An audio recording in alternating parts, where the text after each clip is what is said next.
Pernah nggak kamu ngebayangin gimana jadinya kalau Indonesia nanti berhasil nemuin mesin waktu? Bukan buat film sci-fi atau sinetron aneh-aneh ya. Ini beneran. Misal ada satu alat, buatan anak bangsa, yang bisa bawa orang ke masa lalu, atau langsung lompat ke masa depan. Kedengarannya keren? Iya. Tapi tunggu dulu, efeknya bisa jadi gila-gilaan. Sekarang coba deh bayangin, siapa yang bakal make alat itu pertama kali? Pemerintah? Tentara? Ilmuwan? Atau malah orang kaya yang punya koneksi? Nah, disinilah masalahnya mulai muncul. Mesin waktu itu bukan cuma soal teknologi, tapi soal kuasa. Bayangin kalau alat ini jatuh ke tangan orang yang salah. Satu keputusan aja bisa ngeganti arah sejarah bangsa. Misalnya nih, ada orang yang balik ke tahun 1945, terus ngeganggu proses proklamasi. Atau, lebih parah, ngebatalin pertempuran penting kayak 10 November. Indonesia bisa aja nggak merdeka di waktu yang sama. Atau bahkan nggak merdeka sama sekali.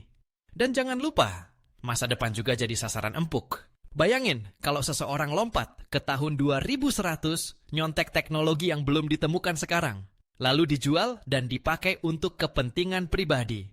Siap-siap deh, korupsi versi waktu. Terus, gimana nasib demokrasi kalau mesin waktu ini dipakai buat ngubah hasil pemilu?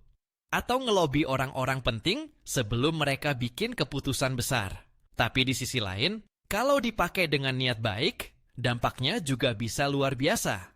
Misalnya, ada bencana besar kayak tsunami 2004, dan ada orang yang kembali ke masa itu buat kasih peringatan. Nyawa ribuan orang bisa diselamatkan. Atau kasus korupsi gede yang sekarang masih gelap, bisa diungkap dengan balik ke masa lalu.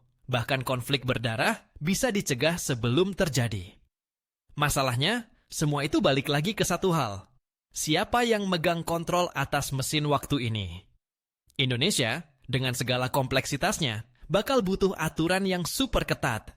Harus ada lembaga khusus, mungkin semacam Dewan Etika Waktu.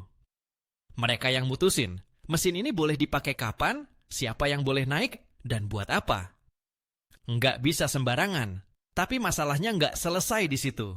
Bayangin, kalau publik tahu ada mesin waktu, pasti bakal ribut. Ada yang pengen balikin masa lalu biar bisa ketemu orang yang udah meninggal. Ada yang pengen benerin keputusan hidup. Ada juga yang cuma pengen tahu siapa jodohnya di masa depan. Lucu sih, tapi itu real. Karena kalau teknologi kayak gini ada, godaannya gede banget. Siapa yang nggak pengen ngulang momen hidup yang nyesek?